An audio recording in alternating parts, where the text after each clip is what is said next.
We run into artists and work with the artist community in the normal course, but we didn't fully understand that an entire field had been growing up around this creative placemaking idea.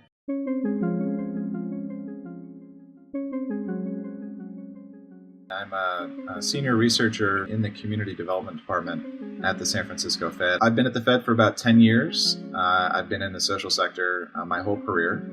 And I suspect that it may come as a surprise to some of you that the Federal Reserve has a community development department, a department exclusively dedicated to improving the lives of low-income people and low-income neighborhoods. The work is really fascinating because community development historically has been pretty narrowly defined. It's affordable housing, it's community facilities, but the truth is that community development is much broader than that, because communities, the people that actually live in these places, have diverse interests and lifestyles and cultures. And unfortunately, the system that we've built for ourselves is extremely siloed around individual needs of these populations that we care about. So we have funds for housing, school development, homeless services, in some cases for the arts. None of that work and none of those funding streams are strategically coordinated. And that is partly a historical consequence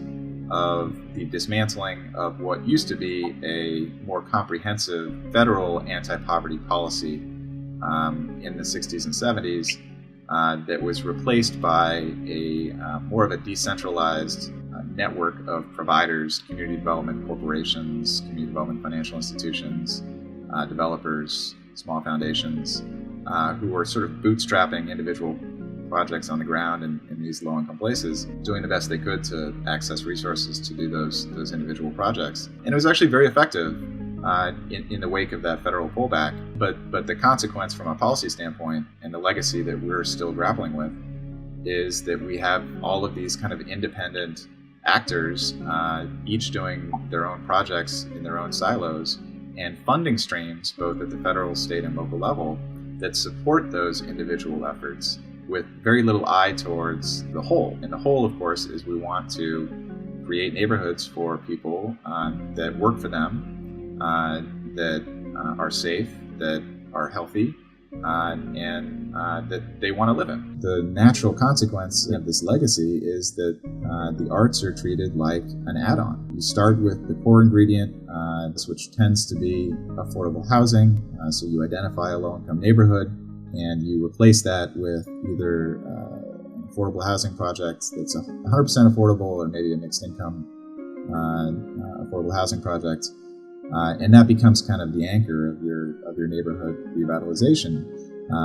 But because that project lives kind of in isolation of everything else, the artists and creative folks who otherwise could really play a significant role in how that housing integrates with the existing culture and existing population of people that actually live in that neighborhood, we miss this huge opportunity. It's almost like, in some cases, a spaceship has landed in some of these neighborhoods that isn't connected to the social or cultural fabric of the community, which is a problem that could have been addressed at the front end if we had brought those artists and cultural representatives into the planning process. If I was looking into the future to 2025 and imagining the world the way that I would like it to work, I think it starts with more of a formal recognition of the value that artists provide the community development process, and frankly the anti-poverty policy process. Artists are almost by definition anti-establishment, right? I mean, that's why they're interesting. If they were establishment, they'd be boring and we wouldn't need them. And so how do you integrate interesting counter-establishment people and projects into a codified, formalized policy and community development framework? That's the million-dollar question, and it's hard. But I think the first step is recognizing that having this group of change agents in the mix makes the end product better.